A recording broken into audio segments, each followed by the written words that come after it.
Okay, good morning and welcome back to our Facebook followers and Ask the Agronomist followers. We roped Phil into a new setup this morning, so that's we're getting really advanced. We've got the monitor, the coffee stand. Good to go. Feels a little like a talk show. A little bit like a talk show. Only none of us are, We're just here to talk about agronomy. Yep, that's important stuff. Yep. All right, speaking of agronomy, this is our second week of our week 3 of Profitability Series. So today we're going to be talking about land, machinery, and living expenses. Yeah, so we threw a lot of things in there together, but probably going to focus mainly on the land part, talk a little bit about machinery. The living expenses side, I'm not going to get too crazy into that just because I don't like to tell people how to live their life, but I will just say make sure that you're paying yourself, and everybody knows that. If you're living off the farm, you should know that. We talked about budgeting last week and stuff and writing things down, and that's crucial. It requires a little bit more marketing and stuff, but you need to make sure you're incorporating that in your budget. Okay, good point to remember. Yep. Good stuff. All right, moving along. Let's talk about land. Sure. Yeah. So the primary way that most farmers, unless you own your land, which a lot of guys own land, but when it comes to rent, cash rent is typically the highest, 80-85% of how rent transactions, lease transactions occur. And that can be for a lot of reasons. It's kind of just been the standard. People, there used to be more longer term leases than there are now, which was more beneficial for a cash rent kind of situation. But now it's beneficial for the landowner because they have a guaranteed payment. Right. It's that price. They know what they're getting at the end of the year, whether it's split up twice or whatever. Right. But for the farmer, sometimes it's a simplicity thing. It's easier just to leave it like that. But you assume all the risk. Right. So that's why I wanted to throw some points out. As we talk through the land discussion, I feel it's important. When I worked in extension, I used to get a lot of calls about this from even absentee landowners. I know a lot of guys have absentee landowners or work with farm managers and things like that. So I wanted to bring a few discussion points, up today to talk about, so those guys can just have some, as they get ready here. Maybe they've probably already hopefully been doing it, but even more this spring, because really, that's one of your biggest chunks of fixed costs in the budget. Is that land cost, that cash rent rate. Right. So something that a lot of guys, every time the commodity prices dip down, they're trying to say, hey, can we cut back a little bit? Right. So. Yep.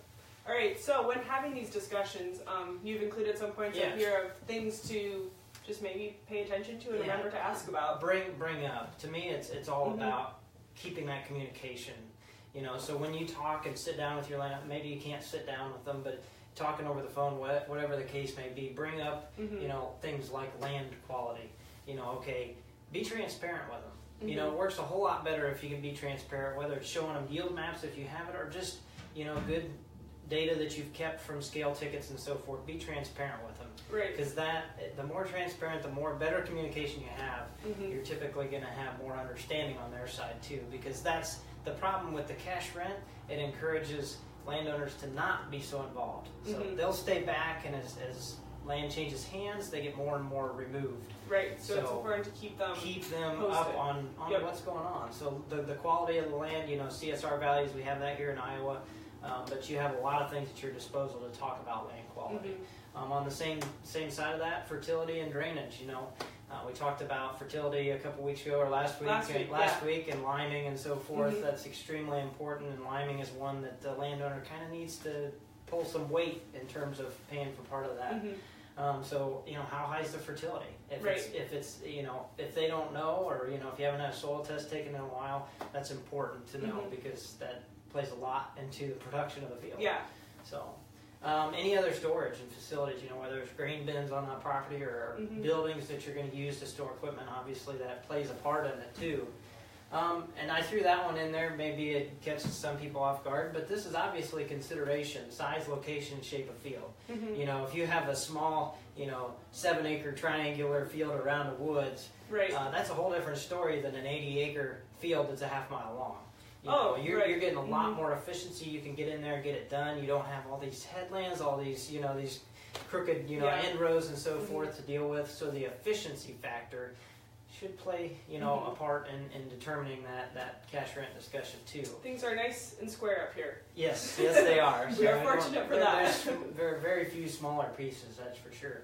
And then some other things. That last part I just put in there is just kind of setting yourself apart. You know, I think some people forget to do that. You know, they just automatically do things like tile repair.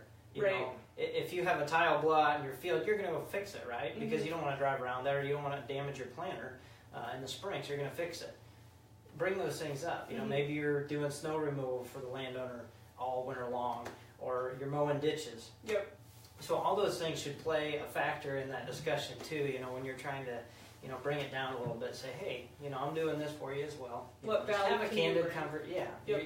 And this also goes along the lines of if you're bringing some maybe sustainability. You know, if you have something else to offer on top of that, throw that in there. You know, say, hey, I'm doing this for you. You know, I'm keeping buffers in place and so forth. You know, all those things should be a consideration, because if they change landowners, they might. That's not guaranteed. So. All right, good stuff. Okay, let's talk a little bit about types of contracts. Yeah, so I put the cash rent first because, like I said, that's the primary one. But there are some other options. There's a lot of versions of these options too that people come up with. But in terms of getting away from a cash rent, I just mentioned that you assume all the risk as the farmer with a cash rent. There's one set price. It doesn't matter if the commodities tank or what. You still have to pay that. You know, versus having one of these different types here, like a flex rent. You know, so it's taking some of the risk away from you. And like I said, that may be a little scarier for the landowner because like, well, I'm not getting as much.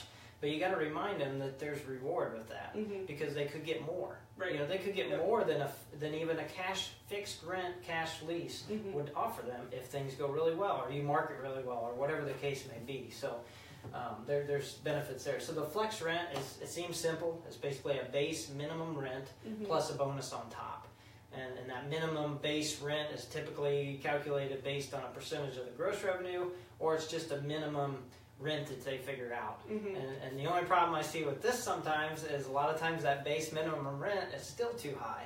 And you got to remember to talk to that landowner. You know, this is the reason I put these up here is because this provides you an opportunity. If you're not winning that cash rent discussion, but like I said, a fixed cash rent discussion, if you're not winning that argument, then maybe say, hey, can we take a look at a flex type of lease situation and maybe still hang on to the land? Because I know gets really touchy, and that's why a lot of guys will, you know, smooth things out and try to let other land they have make up for it so they can hold on to land. Because if you let it go, you know, the chance of you getting it back is slim. So that's why I'm throwing these up here to give them some other things to think about. You know, maybe it's time to move to one of these. It may be a little scarier, a little harder to, you know, not as simple, but it may be worth it to keep the land and to protect yourself, kind of like an insurance. So back to that, you know, the base rent, make sure it's not set too high. It should be set at a point where, you know, you can make that payment that's guaranteed, and then, you know, it's triggered typically by a certain yield and local price, that kind of thing. So there's a lot of variations to that, but to calculate that bonus on top of there. A crop share gets a little more involved, but it's basically, you know, where there's an agreement between the landowner and the tenant on sharing the input, the income and expenses.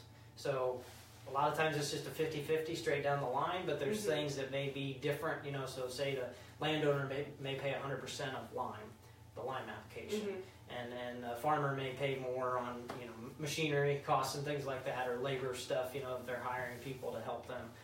So things like that are going to be different, but I had brought a sheet with me too. There's a lot of universities have really good information and tools to help people with different types of leases. Right. So, and Iowa State's no exception. They have one actually in Excel here. It just provides, you know, you can put this on your tablet or whatever and just go down through there, and it kind of gives you a starting point of 50%, and you can go from there and work back and forth, you know, take that to the discussion with your landowner and just say, hey, you know, would something like this work out a little better, and maybe we can find a middle ground. You know, there is this typically works better. The guys that do this really well are landowners that are really involved, because the landowner has to know something, and typically they have a role to play in the marketing and everything. So there's a lot higher opportunity, but there's that landowner has to be willing, so that's kind of a special case, but Yeah. it's definitely the people that do it and do it well really enjoy that because, like I said, it takes a lot more risk off the farmer than just paying a set price. Yeah, good options to remember too is farmers are still trying to figure out that stuff for the next coming year too. Yeah. So. Yeah, and I just like to see it because I enjoy that involvement, because as landowners, unfortunately, sometimes get more and more removed from the land that maybe their parents grew up on or grandparents. There's a lot of that's missed. Like I said, I was in Indiana and had a lot of landowners call me from Chicago and other areas, and I've been Arizona and further. They're not anywhere close, but they manage the land. So you gotta bring all these things into discussion to keep them involved because a lot of them may not look at the commodity prices like they look at the stock exchange. Right. They may not care as much. Right. Transparency is key. Yes. All right. Next we have a little bit of information on machinery. Yeah. Kind of the same setup, bullet points under there on what to look at and options that farmers and renters can use going forward to minimize costs to maximize return. Yeah, so I threw just a few up here. I got a picture of our RSM, Darren Chapman there in Northwest Iowa. He has a really nice planter set up, but I'll get to that in a second. So I just threw some bullet points up here, and most guys know this, but maybe this year it's going to be, as we don't see an increase, the commodity prices keep going down. It may be better to focus on maintaining. There's a lot of ways to do that. I didn't put much detail in here, unfortunately, but guys know this, Right. Use your local, the red, green, whatever you're going with, they have options. Have them work on your equipment. A lot of times, if you do a plan like that, they'll give you extended warranties or better benefits during the harvest season, as far as covering parts or coming out and working on your equipment. So make sure you take advantage of any of those that you can. Maybe it's time to do a sharing arrangement. There's a lot of LLCs and things like that out there. Just consider those. Think about that, that buying a piece of equipment, a combine or something together as they're $500,000, nowadays, might be something. Not a bad idea. Not a bad idea, yeah. And then obviously you can lease too. That's an option. It takes some of that worry away as far as breakdowns and stuff. You don't have to worry maybe so much about fixing your equipment or how much that's going to cost. It's just a lease. New purchases, I just throw it in there, pencil it out. This would be part of the budget we talked about last week. Make sure you can make it pay. And so those next two kind of go along with that. I said the technology investments because here on the right you can see Darren's planter with the VSET selects. He's able to plant multi-hybrid. This may not be a thing. This is something we're working on here, especially even harder this year to do some more research on. An exciting new opportunity that may provide a lot of yield benefit as you change hybrids for different areas or productivity, soil productivity regions in the field. Whether this is an option or not for somebody, they need to, if you invest in technology, number one, pencil it out. But remember that some of this technology is going to provide you a lot of benefit you may not see on paper. And it may pay for itself in terms of efficiency. We talked about size of field and things like that. If you have some of those goofy shaped fields and you invest in like a row shutoff or something, you pay for that to be activated or whatnot, that saves you a lot more money in seed than you realize. So some of those technologies reduce operator fatigue. That may really help somebody this spring as you're very anxious to get in as we just getting to the end of the year here, but guys may be really anxious going into the spring. Something like that may give them an opportunity to, whether it's auto steer or whatnot, do some other things and reduce their fatigue or, help out in labor terms too. So, and then the last one I put up there, a lot of guys, newer guys getting into farming or stuff, trying to make it work. Custom farming is a great option. Maybe you have a newer piece of equipment that you could use on more acres than yours, or maybe you're going to go ahead and invest in a new purchase, for your own farm, but that you'd be able to use it on more now.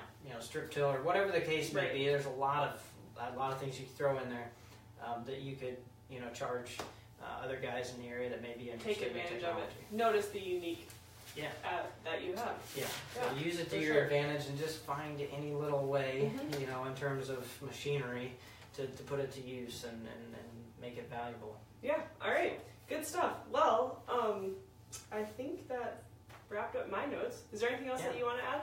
No, I had that was pretty much it. I guess I threw the picture of my tractor in there.